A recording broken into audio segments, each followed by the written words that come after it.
pop, pop, pop, popsicle. Ba, ba, ba, bicycle. Test, test, testing. 1, 2, 3. 1, 2, 3. Check, check, check. And I have to say words too, because it's mic check, and I'm Mike. You're Mike. So I'll check it. I'm Alex. Mike Schneider Podcast. Welcome to the Mike Schneider Podcast. Today we have Alex Rogan. Hello. Thanks for having me. Yeah. It's fun. Very out of the blue, but we know we're doing it. We're out here. Yep. Last minute, we're like, hey, we could do a podcast. And today's that day. Yep. So I'm excited for it. It'll be fun. Yep. Why don't we start out by how you started your life on this planet? Where were you born? Yeah. Stuff like that. So I was born in Rochester, New York, Alexander Street. It's what my parents named me after. The hospital was on Alexander Street. Wow. They were on the way to the hospital, and they said, we don't have a name. Drove past the street and said, well, you know what? We Dude, like that name. are you serious? Yeah. That's so awesome. Alexander Street. That's so good. Yeah, I'm one of 6 kids, so number 2 in the lineup. Older brother is great. 3 years. We're all about 3 years apart, except for the last one is 6 years apart. But yeah, he lives north of LA, and then I'm in Temecula, and then 2 sisters in Georgia, and then my 2 brothers and my parents are still in Rochester. Cool. Yeah. That's awesome. Yeah, when I met you, you were in Rochester. Yeah, many moons ago. Yeah, how did we even meet? Was it you were friends with somebody that was maybe friends with Alex Gill or something like that? Yeah, so college came around. I didn't do any fingerboarding much up until college, which is pretty wild. So I was like 21, 18, 19, 20. Went to Monroe Community College, was studying, got my associates in photography. But first day of college, Curtis Shaw, Oh, he was in my yeah. TV class. And so Cool. he was fingerboarding. I was like, dang, that's sick. He's like, oh, you got to meet my buddy Ethan because he rips. He's so super good. I'm like, okay. So we go meet Ethan. He rips. I'm like, this is incredible. So yeah, that's what kind of introduced me to it of like, oh, this is so different than anything I've seen before. And this is the real deal. Like, this isn't just, a toy anymore. This is the real deal. Yeah. But yeah, they had gone to one of the rendezvous and they came back and they like showed me all this footage. They're like, oh, it was incredible. We stayed at this guy's Mike's house, like blah, blah, blah, blah. I'm like, that's sick. And then, a couple years go by and I'm like, okay, it's time to go. We got to do this. So hopped in a car with them and Joel Hartnett. Yeah. Came out here and yeah, that's where we met. I think it was like rendezvous. It was the building with all the lockers. Was the first one. That was a good one. And I stayed at your house. And I think I knew who you were, but not a ton. And I'm like, oh, this is a big deal that we're staying at Mike's house. Like, this is great. So yeah, that was it. Yeah, that's awesome. So good. Crazy. So you started fingerboarding at that time. Did you skate before that or anything? No.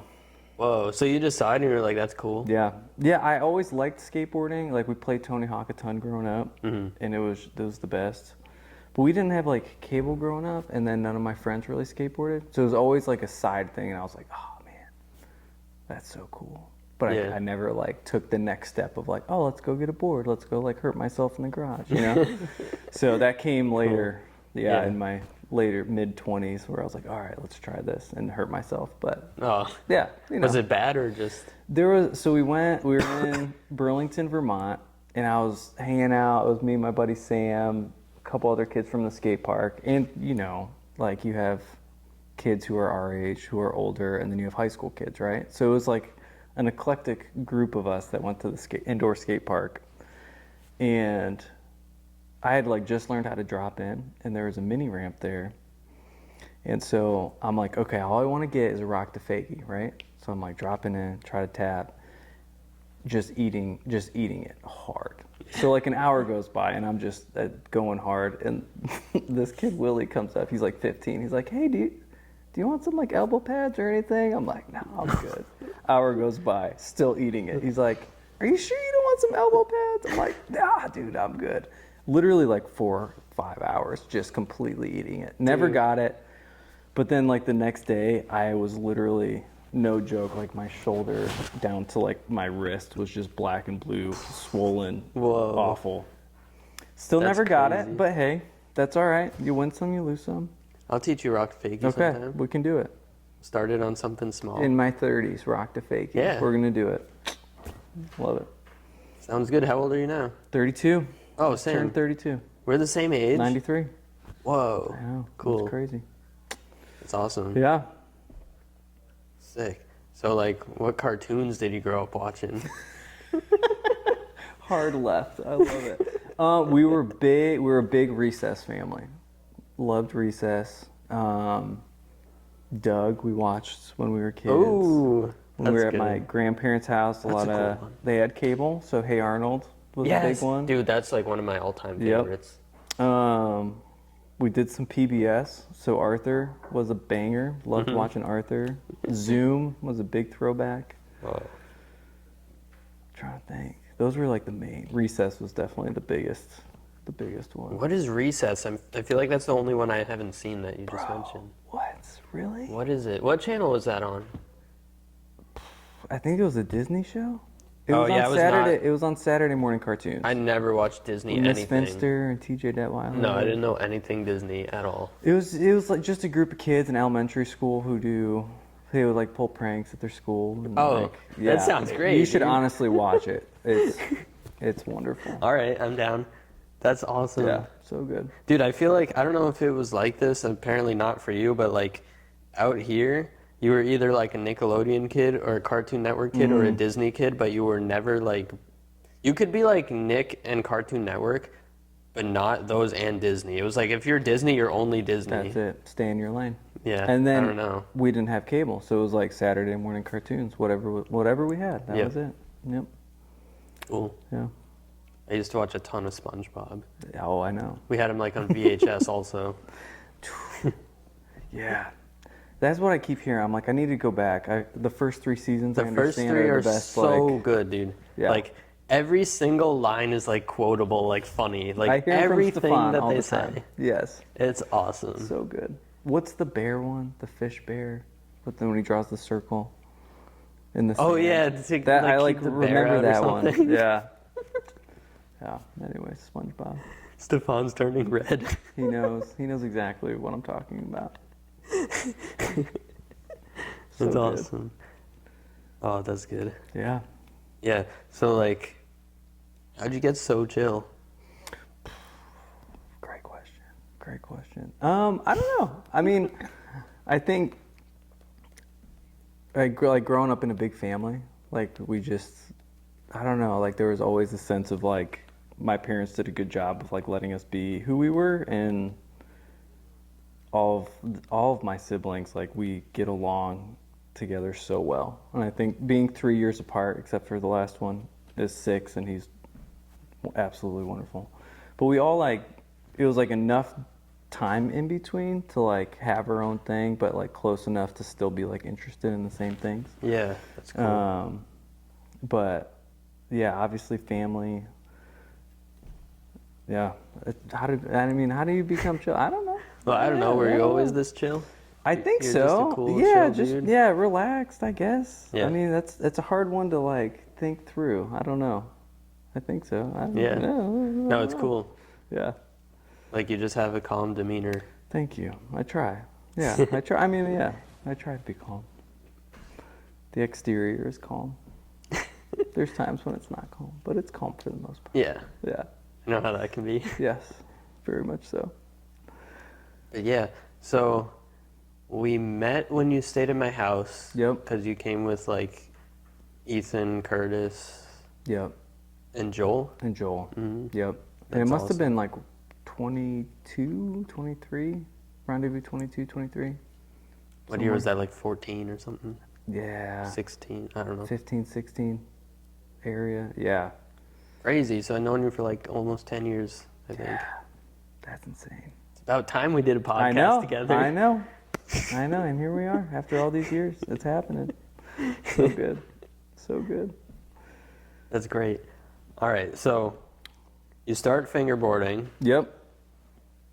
and you're having fun with it. And what else is going on at that time? Like, what Yeah, are you yeah. up to? Yeah. So high school, we'll rewind a little bit. Yeah. So high school, I went to a really small private Christian high school.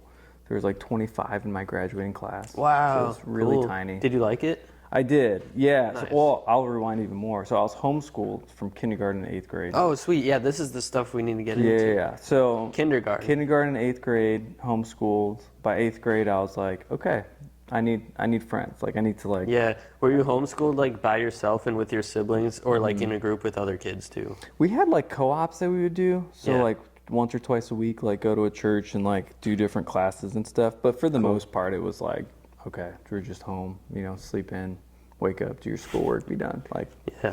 yeah. So we did that 8th grade, and then there was like a small school, Christian school right near our house that a lot of the kids from that co-op ended up going to. So it was like a good transition of like knowing people. Yeah, some of the kids already. Yeah. And so went there, didn't do any sports at all. The mentality was like, oh, if I'm going to do something after school, I might as well work, And so, and like make money. Mm-hmm. And so I worked at Moe's Southwest Grill, which is like a burrito place. It's like Chipotle. Yeah. I don't know if we have them here or if I've seen them when I traveled, but I've definitely seen them somewhere. Yeah, I mean, their queso's super good. So I worked there, and then I also worked at a nursing home at the same time. What were you doing there? Food service.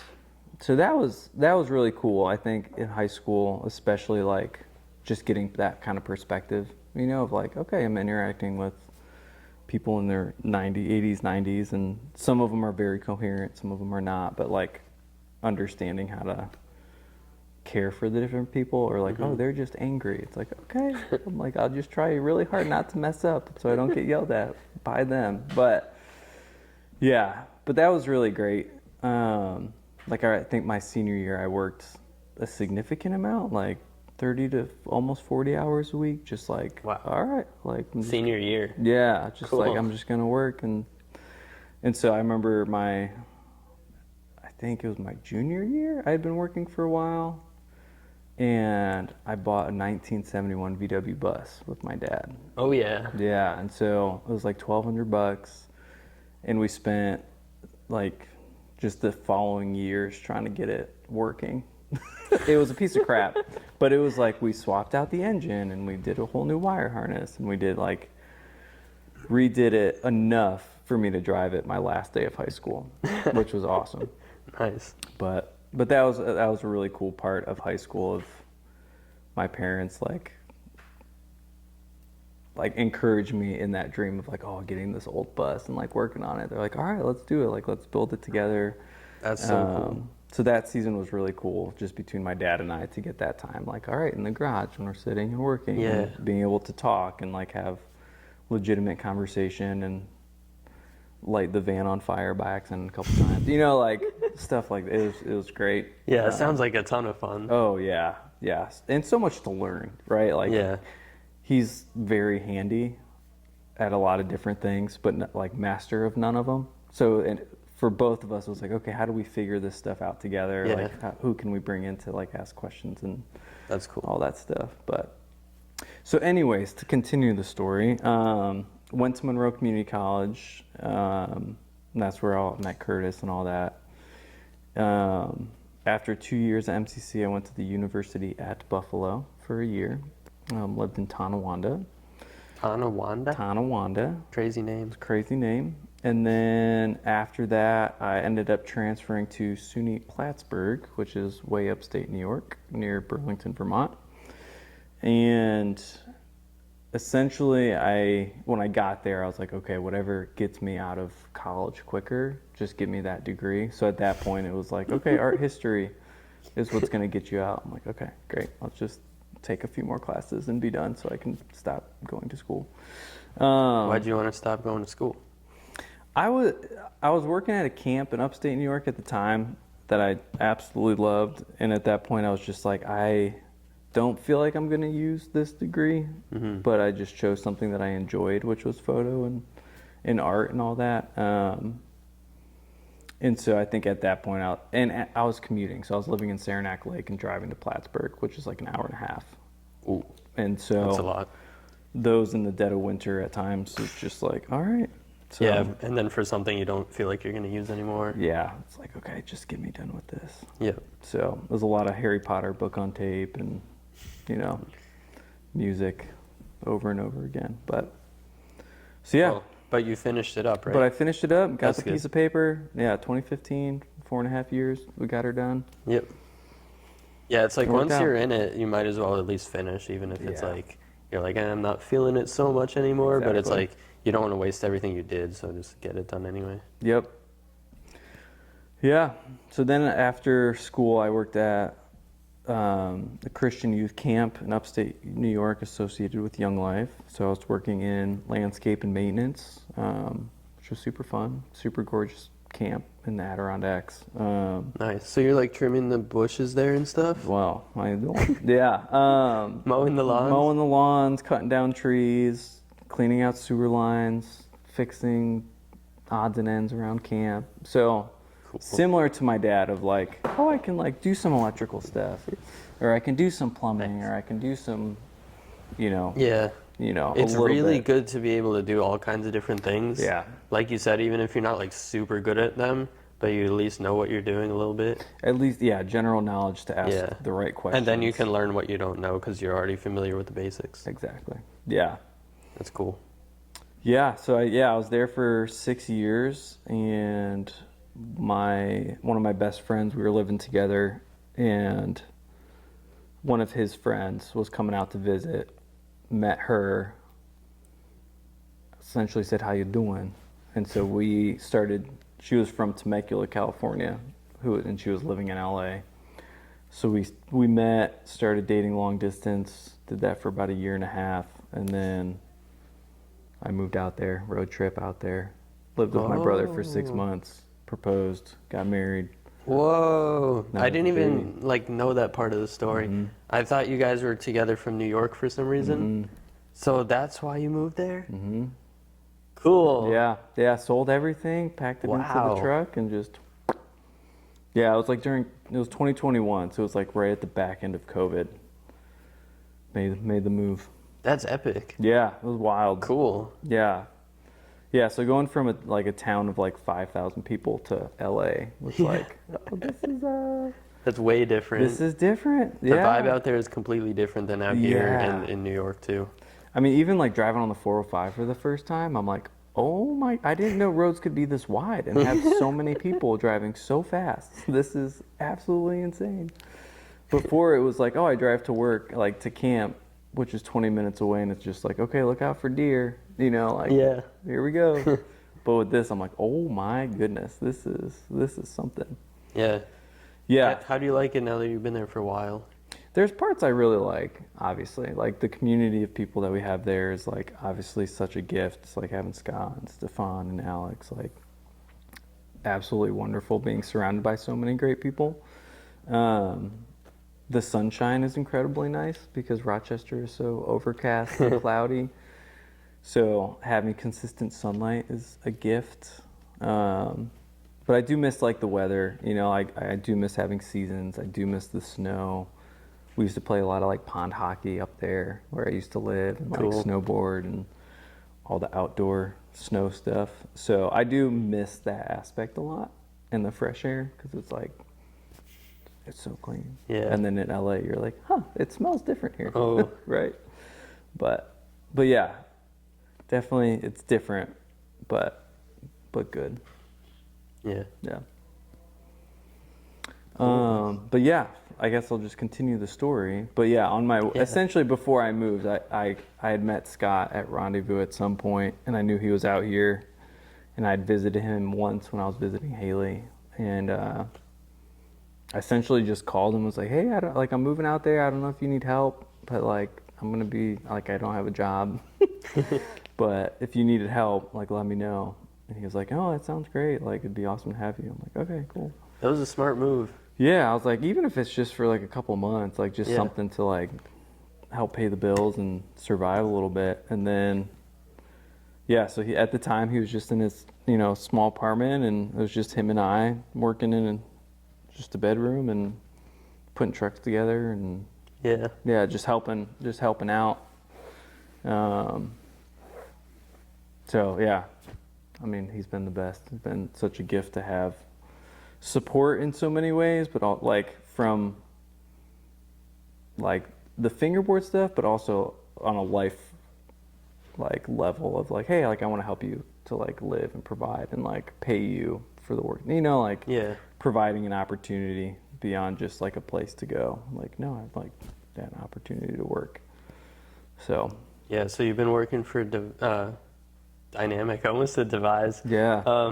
You've been working for Dynamic for what, 4 years now? Yeah, 4.5, 5 years. Yeah, as long as I lived out there. Yeah. So yeah, almost 5 years. That's crazy. Yeah, Yeah, that's cool. that's wild.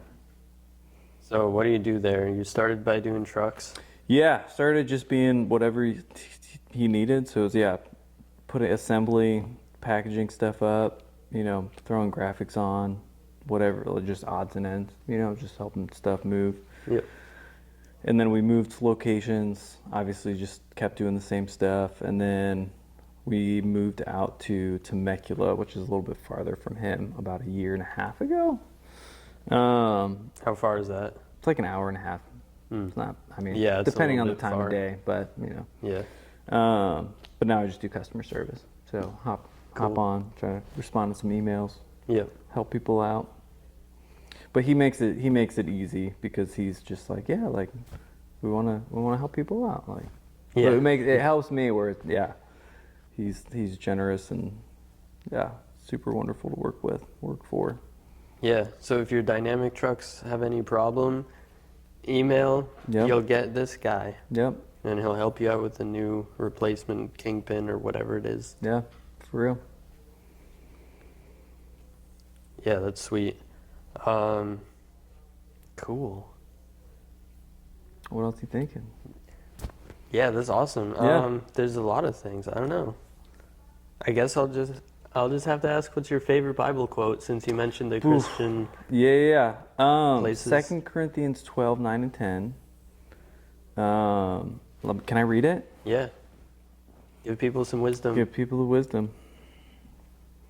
2 Corinthians 12, 9 and 10. But he said to me, my grace is sufficient for you, for my power is made perfect in weakness. Therefore I will boast all the more gladly about my weaknesses, so that Christ's power may rest on me. That is why, for Christ's sake, I will delight in weakness, and insults, and hardships, and persecutions, and in difficulties. For when I am weak, then I am strong. Whoa. It's good stuff, right? Yeah. A lot to ponder. There is, because in the beginning to middle of it, I was like, what? And then like it started making sense, and it like added more, and I was like, whoa, all right, Yeah. yeah. There's a lot to that actually. Yeah, and I think it speaks a lot about like our imperfectness and how through him, like he gives us the strength, right? I'm gonna delight in the hardness, delight in the weakness, delight in the hardships, Yeah. because I know that he is good, right? For when I am weak, then I am strong. That's cool. Yeah.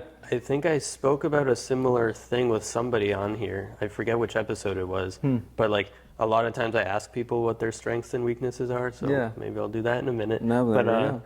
something that I was talking about was like, if you know what your weaknesses are, it's like really good for you, because there's like a lot you can get from just knowing about your weaknesses and like kind of embracing them or accepting them or whatever you need to do with them, like instead of like not knowing and ignoring it and like making the same mistake all the time. Yeah. Like having a wider view of it and stuff like that. Yeah, and it's one thing to know them, but then there's also how do you respond to that, Yeah. right? It's like it's good to acknowledge like, oh, I'm just bad at this, or I'm weak in this area, or I get angry, or I get frustrated, or I'm insecure, or whatever it may be.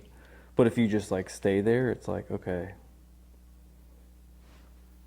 then you'll stay there, right? So it's Yeah. like okay, it's like how do you put yourself in a position? How do you seek wisdom? How do you ask, for help, right? To like grow in those areas, because there's a level of like, hey, you gotta work towards it, right?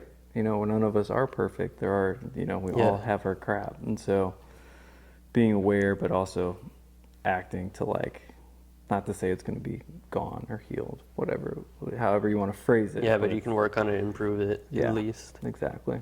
Yeah. And awareness is like the first step. It's like some people like if you're like in denial that you have a certain like character trait or whatever, you keep repeating the same thing because you don't notice you're doing it. Yeah. Then once you're aware of it, it's like, whoa, I can do anything now. Yeah. I can keep doing it. I could try to fix it. I could try to change it. Yep.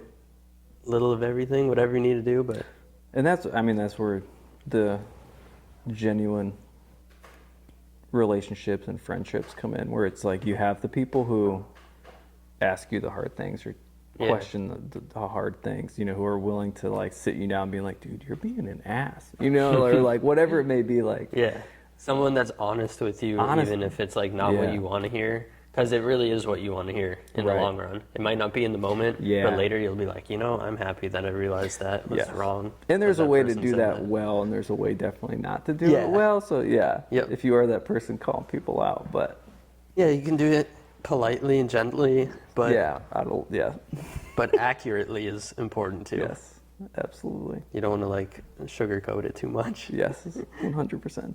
Yeah, I like when it's direct, but you got to be ready for it. Oh yeah, yeah. Yep. All right, then what is your biggest strength? We'll start with strength and then we'll do weakness. My hope would be to be, I guess, approachable.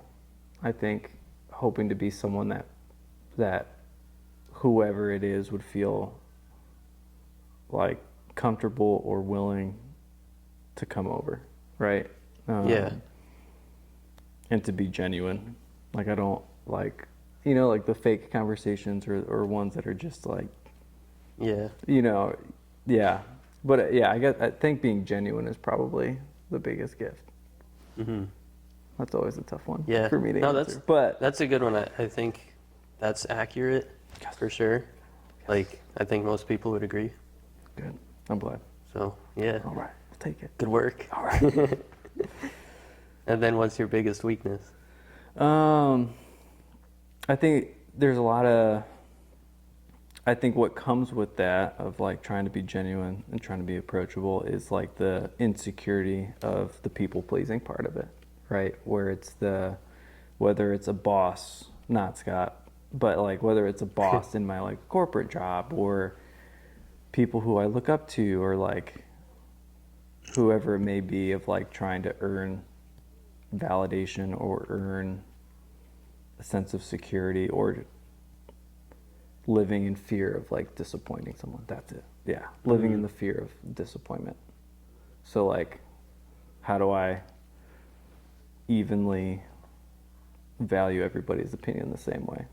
Yeah. Would be the healthy route of like, whether it's this person or this person, valuing and like evaluating and like, you know, but not saying, hey, this person's opinion is like, depending on how they feel, shouldn't determine how I react or how I feel, right? If they're angry or frustrated about something that has nothing to do with me, I shouldn't feel upset or insecure or like, you know.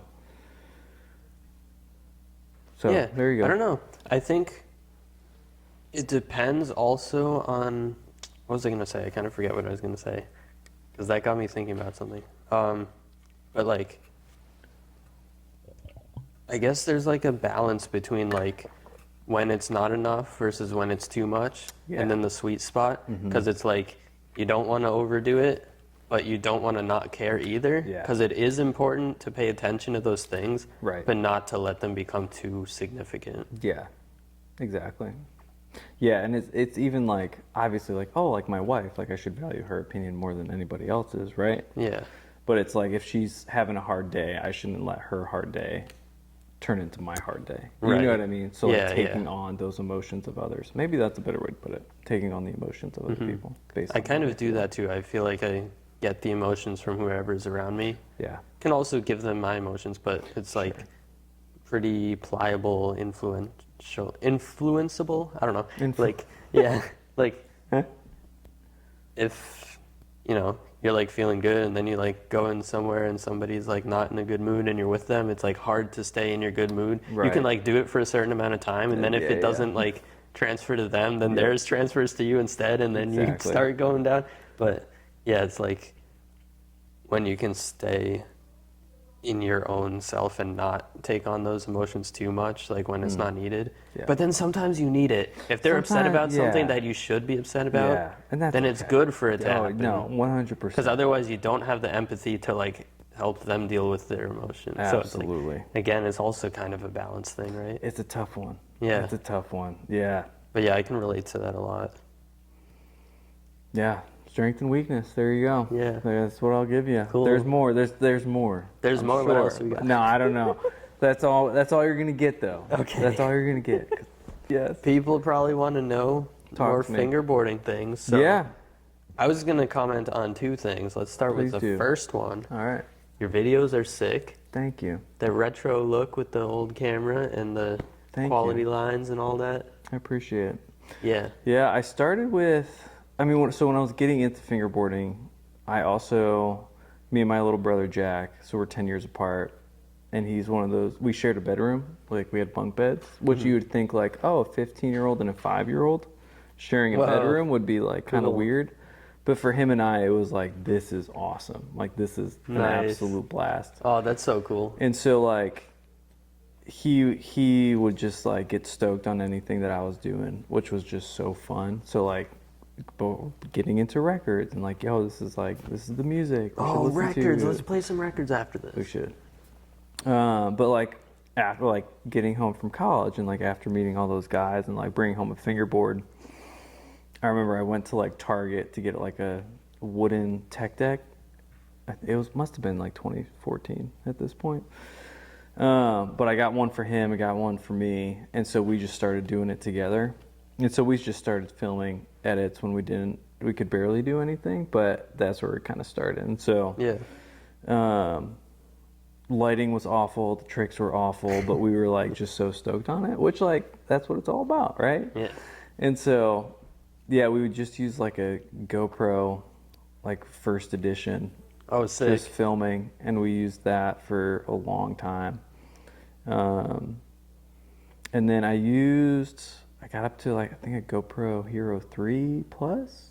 That's when they started getting good. Yeah, so I used that for a long time, and then Zach Van Gilder gave me a cage for it where you could fit a lens on it, which is that lens actually.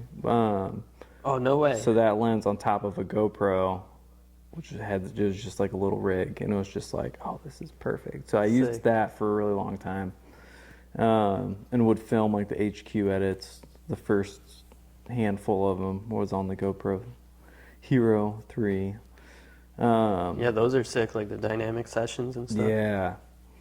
But then, so when I was working at the camp, they had all this like old video equipment, and my buddy Sam was like, hey, they asked me to sell these. He's like, Ooh. 2 options, the VX1000 or the 2100. And I'm like, I don't know. And at this point, I'm like, I know this is a red camera. I know it's a big deal, but I don't think I understood like the magnitude of it. Yeah. And so I was like, the VX1000, like that, I want that one. And so, Good choice. yeah, I'm glad I took choice. that one. So I had it, and it just kind of sat on the shelf for a long time. And then when I moved out here, and Alex Hancock came out, and we were talking about it, I was like, this is a big deal. Like, I really need to start filming with this thing. Yeah. And so he came to a sesh, and I like brought it out. I was like, I know this thing isn't perfect. Like, I know there's corks with it. Like, the exposure wheel doesn't work. Sometimes the focus doesn't work. At the time, the mic wasn't working. And so he was like, I'll buy it from you. I'm like, no, I gotta fix this. I gotta do it. So I like figured out the mic, and I like adjusted and fixed the little cable ribbon. Yourself? Yeah. Oh, just dude, took it sick. apart. Just boop, boop. Yeah, that's awesome. Super fun. Got some batteries. And I'm like, all right, let's start shooting. You know? Dude, that's even better that you fixed it yourself, because I thought you were going to just say you sent it in to No, get fixed. I That's was what like, I always do. I'm like, all right, there's Oh, got to that's be great. some YouTube video Yeah. out there, you know, of someone taking one of these apart. So I just, took it all apart and was able to at least Cool. fix that, which is obviously so important. And then my buddy Evan, 562, was like, he was using the Power Play, Yep. and he was like, hey, you should try this. I'm like, okay. So he was like, just hang on to it. I'm like, all right. So I started filming with it. I'm like, okay, this is great. And then Greg Lane, Scraped Bass Plate, was like, hey, I got an MK1. You should, if you're gonna film with this, you got to do it the right way. I'm like, okay, done. So he's like, just hang on to this as long as you need it. Like, He just gave it to you to like borrow extensively? yeah. I'm like, Sweet. okay. And so That's that nice. was like, all right, VX1000, like this is it. That's the setup. Yeah, and it's cool because it was just so pieced together, like people being really generous and like, Yeah. hey, like we want to get this thing going for you, you know? And Yeah, that's so cool. without the help of them, I'm like, I don't know if I would have been able to like get it Yeah. to like the setup, right? So yeah, started filming on that and then switched over to, I also got the TRV 120, which has the same lens as the one I was using on the GoPro, but then got the hookup for the power play, and so that's a good travel size, you know. Yeah, a little bit A smaller. little mobility, you can get in there with the lens a little bit more. A little less scary to damage it traveling Yeah, and stuff. exactly. Yep.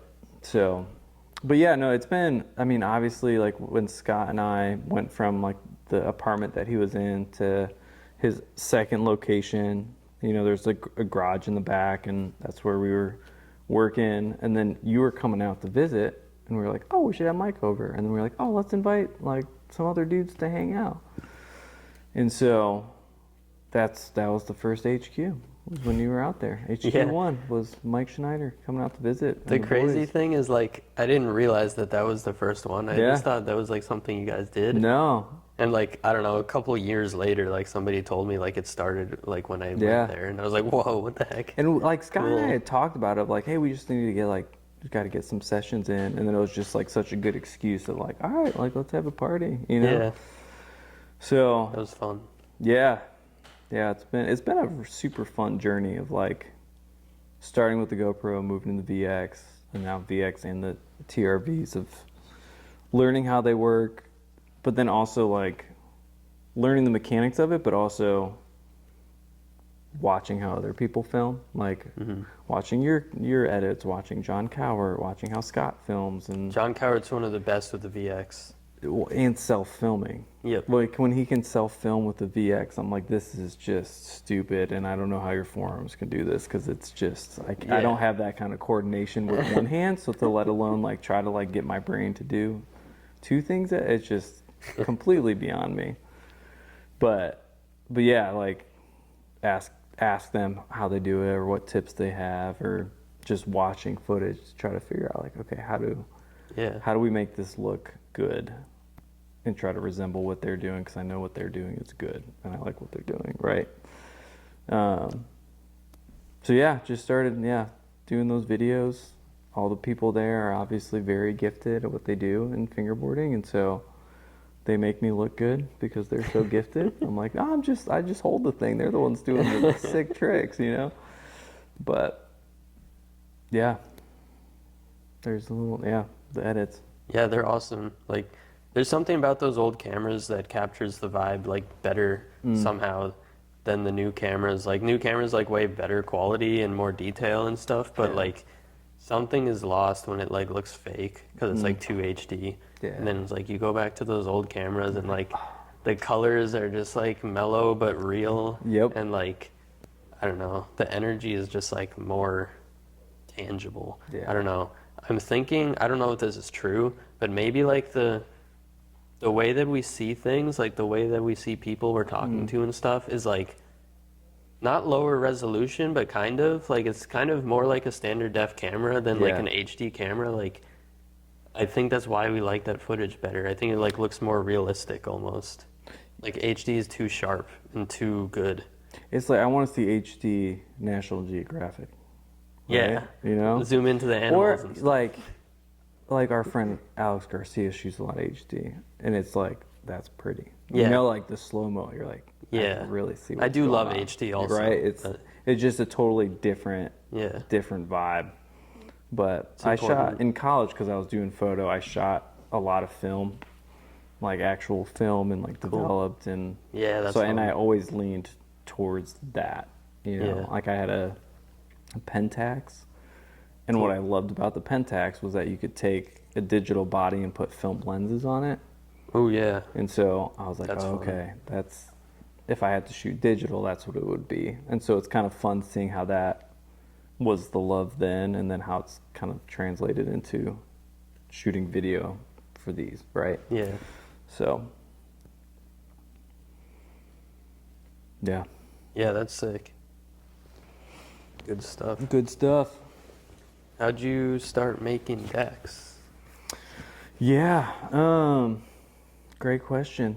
It was like a year ago, I think. Obviously, because I spent so much time with Scott and the boys, and it was just always, I always wanted to learn how to like actually make them. Like I would see Scott make them, and it's like, oh, I want to learn how to do that at some point, And then at some point last year, I was like, I really want to actually learn how to do this. Like, even if it's just for me to like make my own for fun and have the knowledge of knowing how to do it, I'm like, this would be really cool. And so I was like, all right, let's just start asking questions. And so like talking with Scott and talking with Raul, talking with Stefan, like, hey, like how should I do this? Right? What's the right way? Like, or what's your way? Right? Yeah. And not to say that there's one right way, but I'm like, you guys know what you're doing. You've learned how to do this quickly and efficiently with high quality, right? And so I'm like, so just started asking a ton of questions, got excited about the idea of kind of just starting my own side gig. am currently working for a consulting firm, remote work. And so it's tech, it's on the computer. So I'm like, okay, I want something to do with like my hands after work. Like we can build on the computer and that's cool, but to have something like tangible to hold on to of like, I built that, right? And like I had that working at the camp of like, oh, I mowed the lawn and it looks pretty, right? Yeah.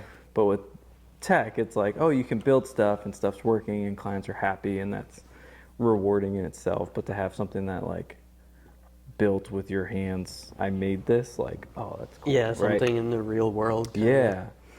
So yeah, just started pressing, started routering.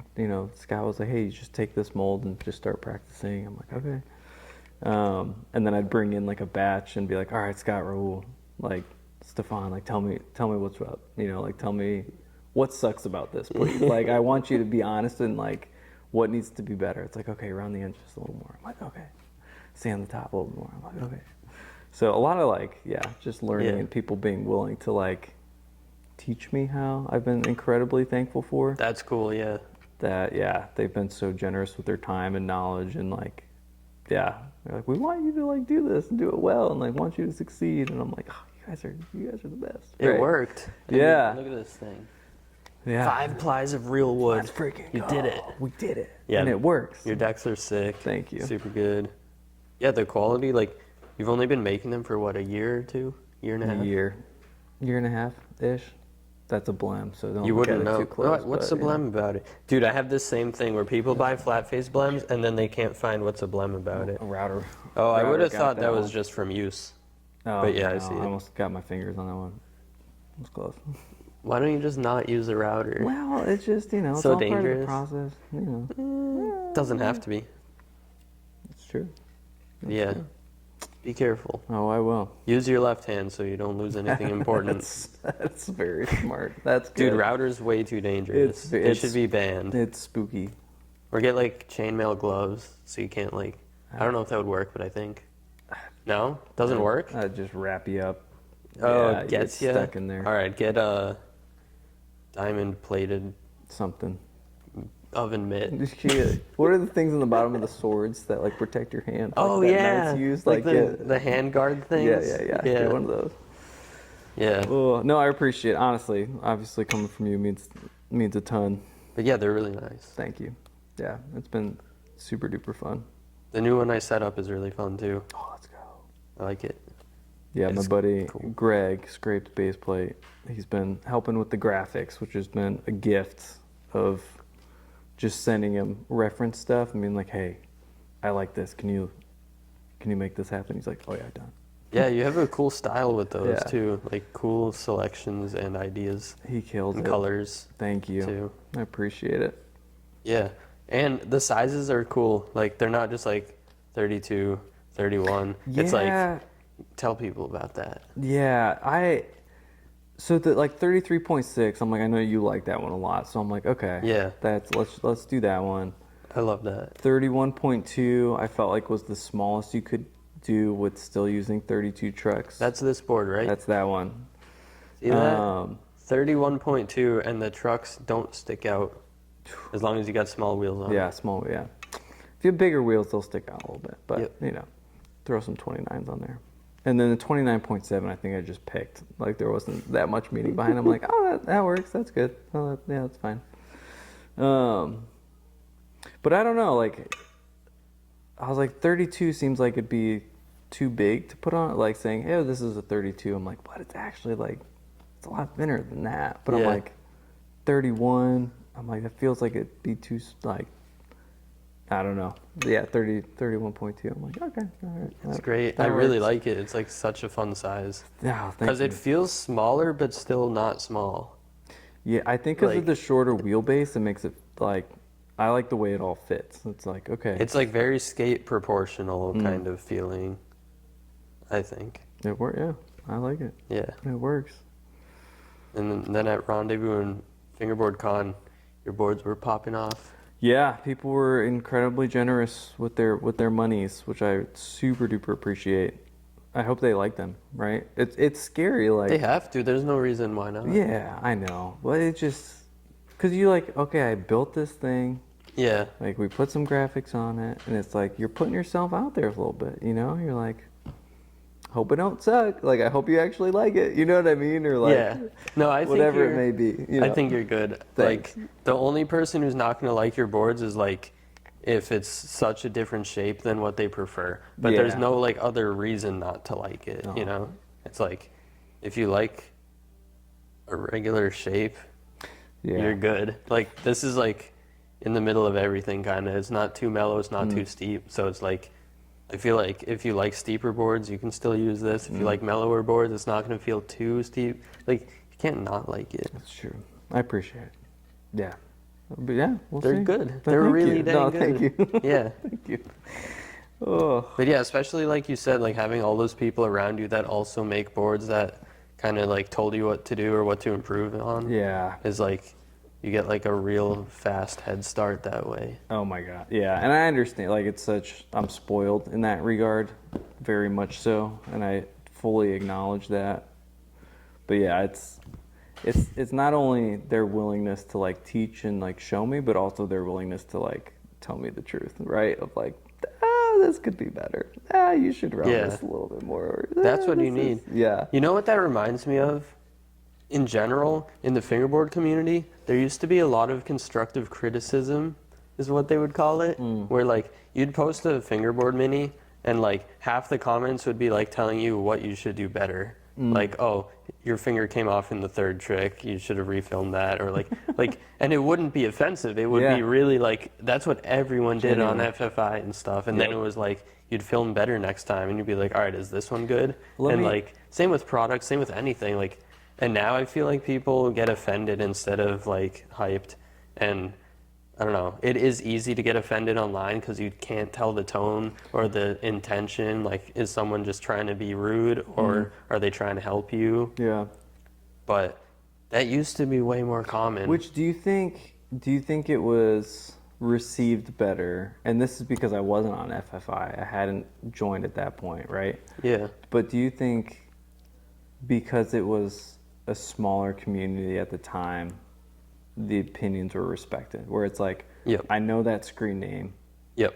We've talked before, and he's telling me that because I know he's not a butthole. You know what I Yeah. mean? Like, I think that whereas makes now sense. it's like, oh, that's a random Yeah. page of somebody that lives far away that I've never met, I've never talked to. Yeah.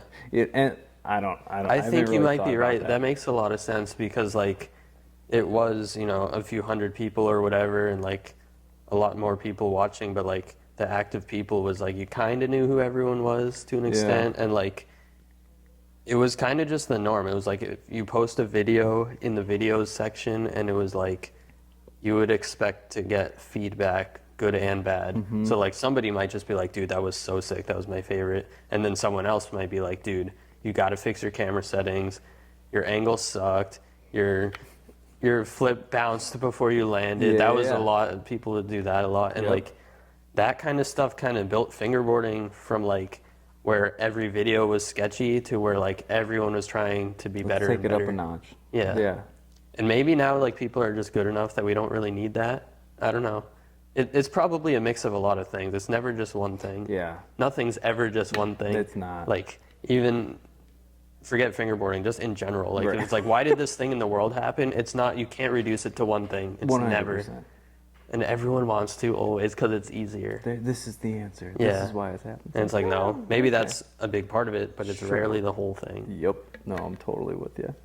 But yeah, that's. No, it's totally, so interesting. Yeah. Especially like, hearing how things were and seeing how things are now.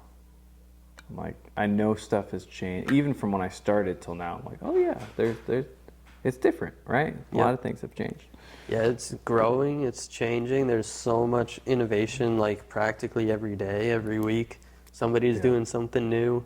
Different. And then you got 100 people copy them instantly, and then they do something new again, and someone else does something new again, and then everyone jumps on each train. But it's cool because like it just goes and goes, and like so many new things happen, and everyone tries to get a little bit better. Yep. It's awesome. Pushing it's like each other, exponential, which is yeah. good. I was not laughing, but I was like, when I was starting the deck, like creating the decks, I'm like, there's just so many companies out there. I'm like, why not? I'm like, I'm gonna make them. I like them. Like, if I sell 5 and it's just a fun thing that I have 50 that are made that I just give out to friends. I'm like, oh, that's great. It's good. It's a good outlet, right? But, I mean, that's why your boards are good, because you don't care too much about selling them. You're just like, I want to have fun and make them good. Yeah. And that's what makes them sell. Yeah. So that's how it goes. Like, if you start it by being like, I want to make this so that I can sell it, then it's like, you may or may not succeed. Right. But if it's like, I want to make this really good and fun and the best I can do and like enjoy the process. Yep. That's when like things with character come out that are good. Yeah. Amen. Preach. Yeah. I like it. Real good. They're all good. Real nice. All right, back to general anything questions. Yeah. What's the best advice you ever heard or received?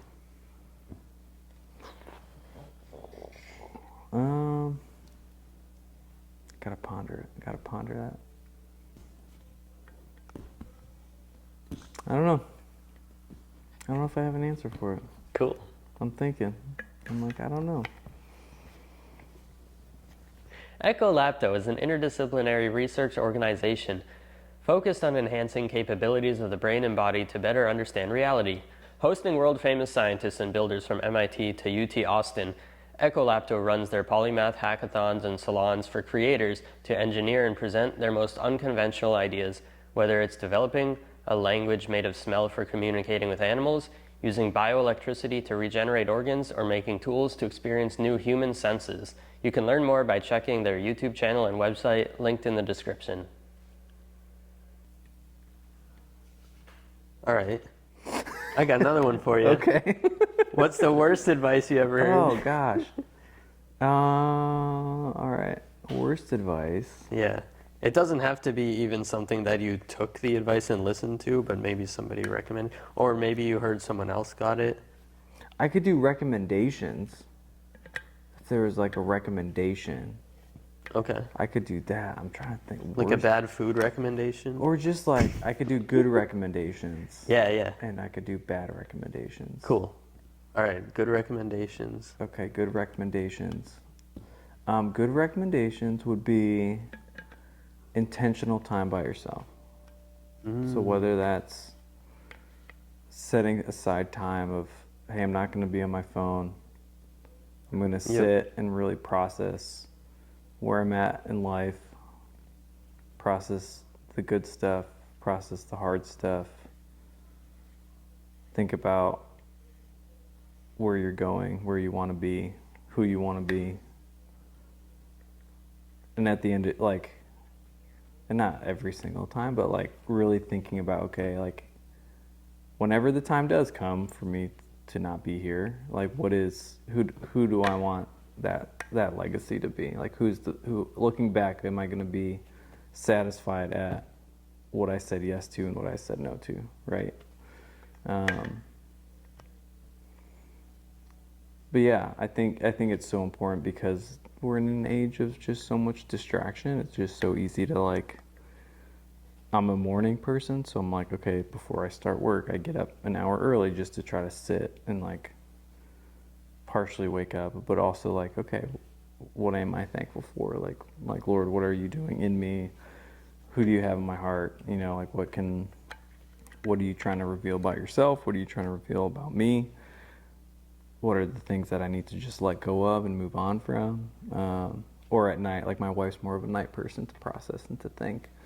And so whatever obviously works for you, but setting aside that time of like, not just like, oh, I'm by myself, which is also great to have that, but to like intentionally be like, okay, I'm going to go sit at a lake and just sit, no phone, no nothing to distract myself, but really like think about life, you know, be thankful for what's in front of you. That's really good. I was like trying not to even say anything that whole time because I'm just like, all right, he's going deeper than I even expected. Yeah, I know. Like, no, that's really. Yeah, it just happened. Yeah. That's awesome. I 100% agree. And like now I'm motivated. I'm like, I gotta go do that more too. Because like I'll do that tough. once in a while, or I'll do that by accident at random. But like I think to intentionally go about it and do it, and like even just in general, like I'm gonna go do nothing kind of thing, like for even 15 minutes, like go sit somewhere. Like it's so easy to pull out your phone and see what you can learn about and see who's doing what or catch up on text. And it's like, no, don't do that. Like literally be a person, not like a screen. For real. And I'm always in something, doing something, talking to someone. It's almost too easy to distract yourself with like, oh, I'm just going to push that emotion away or not process this or not like rejoice in this victory because it's just easy to start scrolling. And I'm guilty of it, right? I'm trying to get better at that one, is like celebrating when something good happens, because apparently I just kind of keep going. Yeah, my wife tells me I do that too. I'm like, yeah. I'm like, no, this is good. I should like, this is a victory. Right. We should be stoked on it, and that's okay. We gotta teach each other how to do that. For real. Yeah. Or maybe we gotta learn it from other people and then share with each other what we learned. Yep. Because I don't know. Like, it's not that I don't, like, I'm super grateful when things go well, but it's just like, instantly I'm like, cool, what's next? What can we do? Like, either do that again, or do that better, or do that more, or do something new. And it's like, what else do you do? Yeah. But you gotta make time to appreciate like when you do something good, or when something good happens. Yeah. And not just like ignore it and move on, kind of. Yeah. Yeah. And think like, I think about like a lot about provision, you know, of like, I think being a dad and a husband and like the idea of like providing and like seeing how, for me, like how the Lord has provided, and whether that's through like my job or having opportunities to work other jobs, and it's like, okay, like I can either sit and live in fear, or I can like sit and just obviously do my part in work, but the Lord's good, right? And but sitting down to appreciate those things. You know, for me, it's the Lord, but for you, could be the universe or just yourself, you know, whatever it may be. But taking that time to like, okay, let's figure out where we're at. What are we thankful for? And I do a lot of journaling. Cool. In order for me to concentrate, I'm like, I have to put music in and I have to write it down, or else it's like, woohoo! I'm all over the place, right? So I'm like, that's okay, cool. That's a good tip. My diary. Yeah. Right. I'm like, I gotta like at least write down, like, all right, thank you for this, right? Yeah. No, that's a really good tip, I think, because I was also thinking about it. I'm like, you know, at times we think of like, who am I in this relationship or situation or role in my life or whatever, but like to think of like all those different things that you mentioned, if you were to write those down, you could really focus and like figure it out. Because first you're going to write down what comes to your mind first, And then before you move on to something else, you'll probably like think about it for a bit and be like, is there anything else? Is there anything else? Is there more? Yeah. Is there more? And then you end up with like a whole list of things and you're like, oh, I never yeah. thought about that before, that part of this before. Or even like, hey, this bothered me, or I'm stressed about this, and then just asking yourself why. Why? Yeah. And you're like, dang, okay, Yeah. oh my God. And then ask why again. Right, And, again. and you're like, oh my gosh, it just keeps going. And Yeah. it's like, oh, you know what? I don't even care anymore. Yep. It's good now. That got deep quick, but That's there good. you go. That's what it's about. That's it. It's real good. I like it. How about worst advice? What not to do at a stoplight?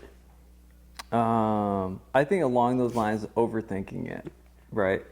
Yeah. Like we can say all that, but then if you're like, okay, I'm gonna go do that, and then you're like, I've been thinking about the same stuff for the past 3 days. You're like, nah, okay, we've probably thought about this a little bit too much, right? Yep. But yeah, knowing when to put the thoughts away if that's what's needed at the time, right? Yeah. Everything in balance, right? Yep. You can get super deep, and then other times it's better to just be super simple and just do what you need You're to like, do. all right, let's just keep going. Yep. Let's get her done. Let's get to work. Yeah. Music. Music, great question. A lot of old stuff. Yeah, so I mean, I think about like the HQ edits. It's all like, I mean, I start Evan, our buddy Evan 562. He would also do edits. Kind of, we'd be filming at the same time, and his edits are just delightful. But he would always do this like funky disco, super upbeat, fun music. I'm like, dude, that's sick. And then when all the like free YouTube music I would kind of run out of, I'm like, I gotta step it up. I gotta get some better music in here. And so I asked him, I'm like, am I stepping on your toes if I find some like old funk jazz music? He's like, nah, dude, it's so good. You gotta put it in. I'm like, okay. So I just started finding like old, funky, instrumental, like weird jazz songs that I'm like, jazz funk, right? And I'm like, this is fun music, right? So I like that for the edits because it's like it's upbeat, you know. Yeah. I get that bass line or the horn section. And you're like, let's go, that's so fun. A lot of like James Brown and the Marquis and yeah, a lot of different Earth, Wind, and Fire, some good ones. But so yeah, a lot of that for the edits, but then outside of the edits, it's a lot of 60s, 70s, you know, type music. So a lot of Bob Dylan.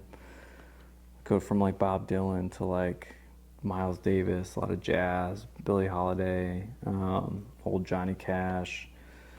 Cool. Do some Pink Floyd, you know, kind of a little bit of a lot. And then modern stuff is more of like Coulter Wall or like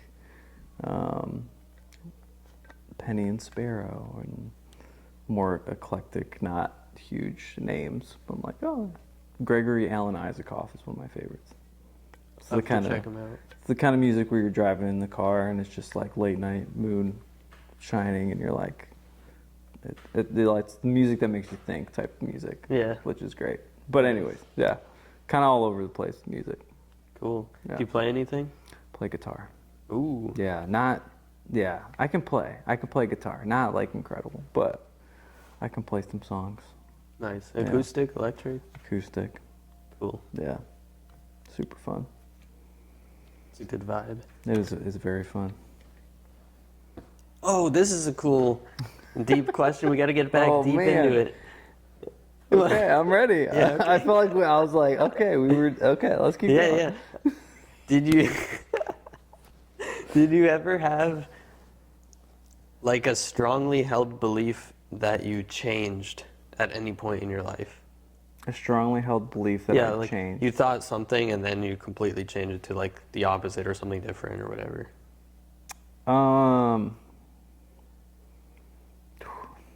That's a deep one. I mean, I'm a Christian, I love the Lord. So I think for me, like I grew up in the church. My dad worked in a ministry, and I think they did a really good job of saying, hey, this is what we believe, and we're going to raise you that way, but it's not, we're going to force you to believe what we believe.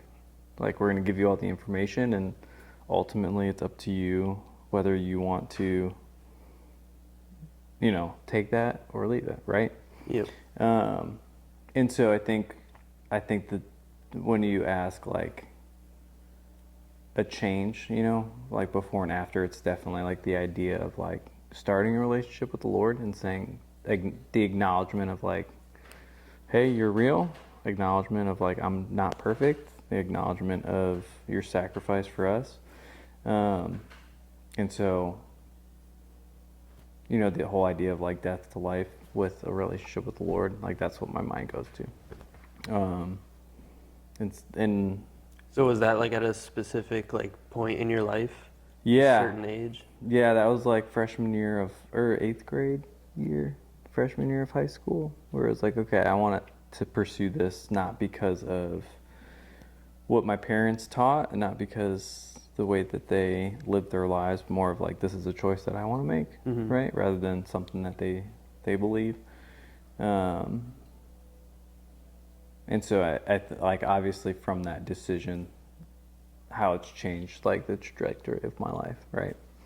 Not to say that it was bad or, awful before or anything like that, like, but how it's, affected, what kind of job and I was working and the woman that I married and how we're going to raise our kids, it's affected in the relationships that I have, right? It's affected so many different aspects of my life.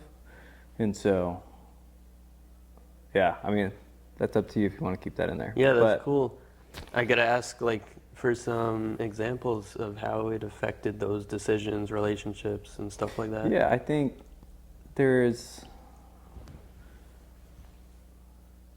the idea of the truth of, okay, if I truly believe of his sacrifice for me, if I truly believe in how he walked on this earth, if I truly believe that he loves me, and if I live in that confidence, it's like, okay, I can walk lighter, right? I can, with him, because of his perfectness, I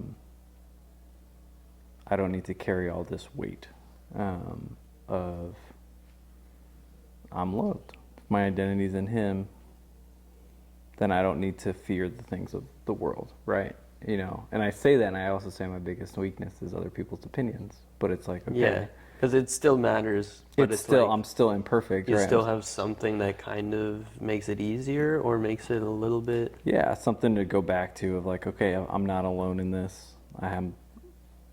There's someone with me. You know what I mean? Like, so, yeah. But I think like in relationships, obviously with my wife, of like, hey, like, we are on the same page with this, right? And if we weren't, and that's, there's relationships that work out that are fine, they have different opinions, and that's, but for us, it's like, okay, like, we do believe in the same thing, and we do try to live in this mindset, right? And so, yeah. Yeah. No, it's good to have shared core values with whoever you're going to marry. Right. That's definitely a plus. Yeah. Makes it a lot easier. Very much so. Because it's like you can have all the differences you want as long as your like core values are similar. Yeah. Then it's like vibe well. Oh, yeah.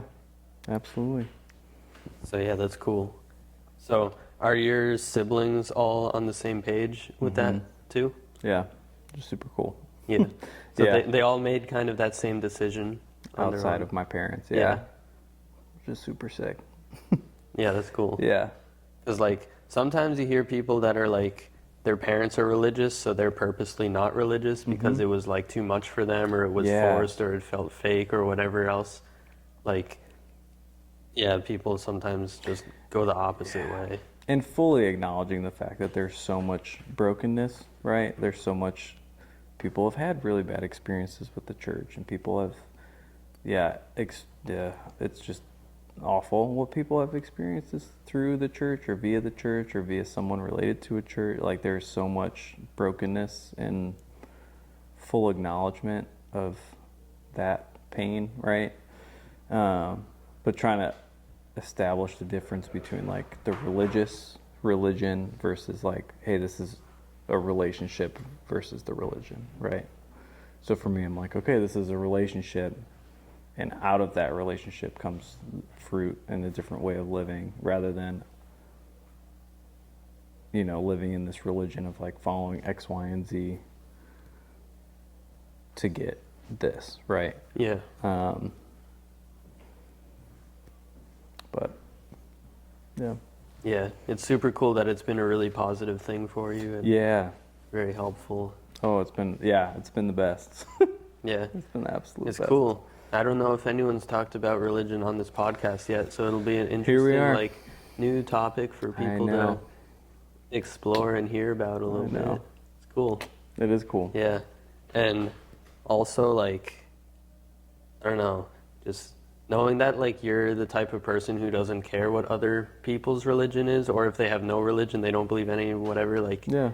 because some people assume, like, oh, if you're Christian, you think other people are, you know, lesser than you or something. It's like, you meet Alex Rogan, he's not like that at all. No. Like, doesn't matter what you believe. Yeah. And that's the thing where I'm like, especially when you think about the people who have been really hurt or don't feel accepted through the church, I'm like, if we like look at Jesus's life, it's like he chose to live this perfect balance between truth and love of like, hey, here's the truth, but I'm going to love the crap out of you, right? I'm going to bring you in. I'm going to go to you. I'm going to pursue you. Like, you are welcome, right? And so when I think about wanting to be someone who's approachable, I'm like, okay, like that's what I want to resemble who Christ was, of, hey, he's someone that you can go to in the midst of the hurt. And so how do we come alongside? How do we love? How do we care for genuinely as Christ loves us, right? Yeah. So it's a lot. There you go. It's the real deal, man. Cool. What else? What else? I mean, I don't know. Got to mention Ryan. Yeah. He What about sponsors Ryan? me. He Ryan's- sponsors Oh, me. dude, you're on Loft? I'm on Loft. Sick. Yeah, he's the freaking man. I'm Yeah. on Devise. Stefan. He's the man. How'd you get sponsored fingerboarding? Let me tell you the tale. So what happened Yeah. was, so I think it was like 2018 maybe. I got a couple. So the first one was after Rendezvous, and Jeff was doing softies tuning. Whoa. I think he had it for like a year. That where he was doing Jeff, it. yeah. That was Jeff. He's like- Crazy. yeah, he's like, dude, I just love you. You're on the team. I'm like, sick. Yeah. Done. So yeah, softies tuning. He's got to bring it back. That'd be fun. Him, and then I remember I bought a deck from Rough Fingerboards via eBay. It was Tom Ruff from Chicago. Cool.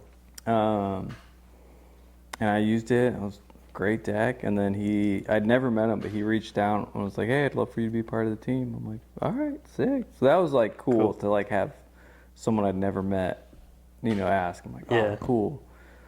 And then I think a year or two later, I brought him over to the house one time for a rendezvous. And he was like, this is sick. I'm like, I know, it's awesome. But yes, then he moved, I think, to Utah. And just he just stopped making decks and stuff, you know, just fell out of it. Life happened and all that stuff. Super great guy. And then moved out here, and I remember we were at a SoCal G8 session, and I think it was raining outside, and we were all under a tent, and Garcia was there. We were shredding, and Stefan was like, yeah, I got so many freaking Alexes on the team. Like, just, you know. And I'm like, dude, what's one more? And he goes, really? Would you want to do it? I'm like, heck yeah, I want to do it. He's like, all right, let's talk. I'm like, done. So he made me a board. He's like, make sure you like it. Make sure you're really stoked on it. Used it, and I'm like, yeah, this feels right. This is it. And Stefan's great, so he's an easy person to support. I'm like, heck yeah. So yeah, put me on the team. Been a delight. 2, 3 years, 4 years. I don't even know. 3 years. 4, 3, 3-ish. We'll say around 3-ish. I don't know. Yeah. Okay, 3-ish years. It's been wonderful. Yeah, so then that's Stefan. Been wonderful. Pro model deck. Super, yeah. Oh, yeah, with super the great. salt. What's With the story salt. behind that graphic? Honestly, my buddy, he had a tattoo of the salt shaker girl on there. What? And I was like, that's so sick. And then I was like, that'd be a really dope fingerboard. And Cool. then when he asked for a pro model, I'm like, Salt Girl. And then he sent it to his artists, and his artist added the little VX. I'm like, bro, that took it up a notch. That's perfect. Yeah. And that was it. That's the Salt Shaker. Super fun. It's classic. Classic. Yep. And then Loft was a couple years ago. I remember Ryan was like, hey, I got something for you. You got to come out to my car. I'm like, okay. So we walk out there, and he was just so kind. He was like, hey, I just love you a lot. Like, he's like, I know. He just was very, very humbling, very kind. I'm like, oh my gosh. So he asked me to be on. I'm like, yes, absolutely, done. Cool. Yeah, That's awesome. super good.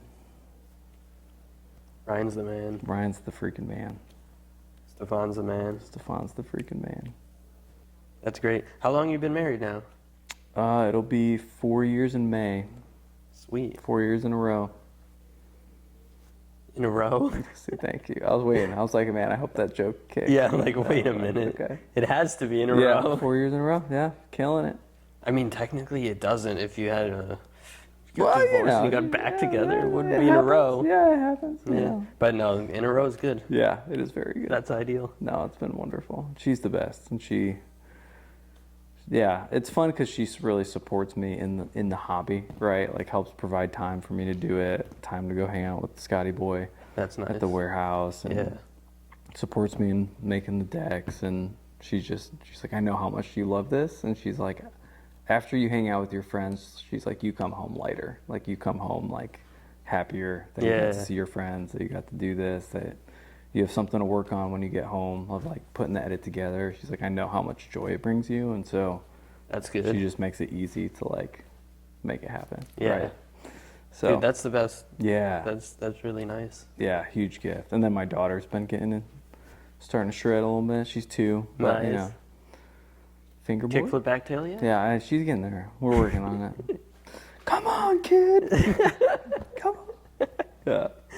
No, she's awesome. Oh, that's fun. Yeah. That's so cool. When I'm out there like sanding decks, she's like, help. So she like finds like, she gets some sandpaper and a board. And I'm like, all right, good luck. Nice. That's awesome. Yeah, it's very cute. Wow. Probably in 10 years she'll be coming fingerboarding at the I hope events. so. Yeah. We'll see if she wants. Yep. But I hope so. You gonna have more kids? We'd like to. Yeah, we'd really like to. I don't know when. How but- many?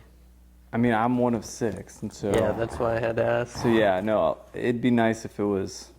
I don't know, 3 to 4 would be sick, but we're also like in our 30s, so it's like, well, we'll find out. Yeah. We'd also be open to like adopting and stuff if that was the call, but we'll find out. That's awesome. Yeah, Cool.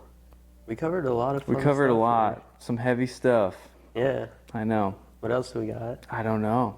We hit some bangers though. Yeah, we did. That was, We could go to the user submitted questions. yeah, let's do it. Oh boy, I'm nervous. Stefan loves that. Oh yeah, Lenny. How has fingerboarding helped you with other aspects of life? Huh, that's a really good question. How's fingerboard help me with other aspects of life? I mean, I think the easy and quick answer is obviously the community, right? Of having people who are stoked about the same thing. It's obviously so good. Yeah, it's really special. I think the creative side of, I think some people get to like continue to work on their art or work on that artistic side of their brain through whether it be their job or like, I guess their hobby too. But for me, like working in more of corporate America right now, like having an outlet to like use some of that creative side of my brain has been so beneficial and so good. Yeah. But I think like I think more recently in like the deck making of like trying to, what does it mean to like finish something and finish it completely and finish it well, right? And so taking that into like, okay, looking at a board and it's like, okay, if I sand that a little bit more, that'll make it, like, let's finish this to really make it good. let's put that extra coat of lacquer on it because that's what it needs to do for it to be finished well. And then carrying that into other aspects of like my job of like, okay, how do I finish this well, right? How do I, with whatever it may be, whether it's a task at work, whether it's, you know, there's dishes in the sink, right? I could put half of them in, or I'm like, okay, let's just hand wash the last one instead of letting it sit in the sink, right? But like all those little things, or like the discipline of like, I'm not landing this. We're gonna keep trying until I get it. But then also taking that into my job where I'm trying to learn a lot of things, and it's like, all right, I'm just gonna keep trying. We're gonna get it, right? Yeah. So Just like a trick. just like a trick, right? It's a good question. Cool. Yeah. Charles IV says, "Tell him thanks for making my day for me." Oh, you're Cool. welcome, Charles IV. What is your ideal leisure activity? Stephen, who was just here. I love that. I used to do it when I lived in the Adirondacks, but I used to do whiskey and records with my buddies. Where it's like everybody brings over a bottle of whiskey, everybody brings over some records, and we sit there and we listen. We don't talk. We just sit there in company and we listen, and then we talk. Wow. Talk about the record, talk about life, but intentionally listening to the music, like really like, you know. All right, we can learn a thing or two from you. Dude, like your mindfulness and like slow living like a real person is like really good. Trying to. Like too much phones, too much stuff going on here, too much activity all the time. And I'm guilty of it. I don't want to like put out like, oh, I'm always like, and I'm like, no, I get No, but distracted by even that you do it sometimes. I try, yeah. Like I do it sometimes too, but I'm like, I think I could do better. I could do more. Sure. Like I try to do one day a week of no technology, but I end up doing that maybe like twice a month or something. I don't do it every weekend. Yeah. Work in progress. But it feels so good to just like do that, because then like you're just in that mindful zone the whole time. Because like, what am I doing, or who am I? What even is a person? Like all that stuff happens. Right. You know? Oh yeah. No, That's absolutely. Inspiration for graphics, we covered that already. Ooh, garlic bread or breadsticks?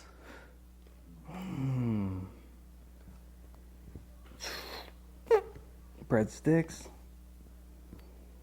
I think it depends on where you're going, right? Yeah. Some places got better breadsticks. Some people have... Yeah. Because, like, what is a breadstick? Is it just garlic bread in a tube shape? Pretty much. So it's like, it just depends if it's a good one. Yeah. 50-50. Yeah. I don't know if I can. I don't know. It's a tough one. It's a toss-up. Yeah. Kind of with you on that. I don't know. Is the new graphic of a fisherman catching a tuna inspired by a real-life outing? I used to fish quite a bit when I was in the Adirondack, in the mountain town up north, Saranac Lake.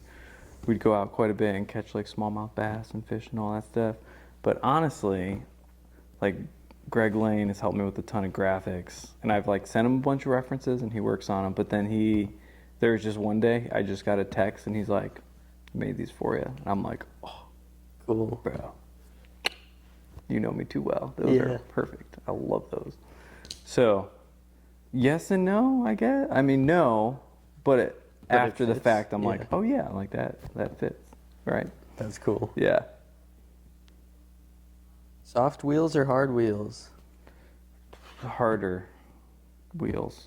I like the good mix between the slip and the grip, but lean more towards the slip than the grip. Yeah, same here. Yeah. Not too much either way. John Coyne, how is his beard so nice? I don't know. I never saw my dad with a beard. And then when I lived in Buffalo, I was like, I'm just going to grow a mustache. And it was rough there for a while. It's like, hey, now's the time. I'm not trying to impress anybody. I'm like, just going to be dirty. Just going to be some patches, and we got through it. Yeah. We just you kept going. Yep. Yeah. Cool. You do any special routine with it? No. Yeah. Dr. Bronner's when I'm in the shower, but that's about it. Nice. Flat surface or obstacles? Obstacles? Yeah. Yeah. I Why mean, not? You can use the flat next to the obstacle and Yeah, use the obstacle. That's what I'm saying. All day. Yeah, all day. Yeah, I love it. that's good. How does he feel about his Buffalo Bills always losing to Kansas City in the playoffs? That one cuts deep. That one cuts deep. He said LOL at the end of that. I know. It's hard. It's sad. I could talk a while about the Buffalo Bills, but yeah, it hurts. But you know, it's at the end of the day, I'm like, it's football, but it's also like, it's football. It's the Bills. You know. We'll get there. You got the hat next on. year. It's gonna happen next year. Who's your favorite Alex on the Devise team?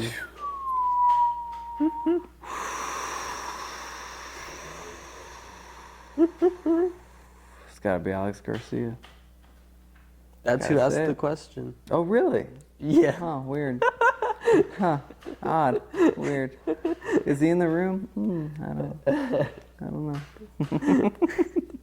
know. Yeah. Dude, that's all of them unless any new ones just came in. No, yeah, that's all. Okay, that's great. We nailed it. We've done it again We've done it again. for the first time. Yep. Alex Rogan live on the Mike Schneider Flatface podcast. Let's go. Yeah. Let's go. We did it. Sick, dude. Dude, thank you. That was fun. That was good. We did it. It was awesome. Yeah.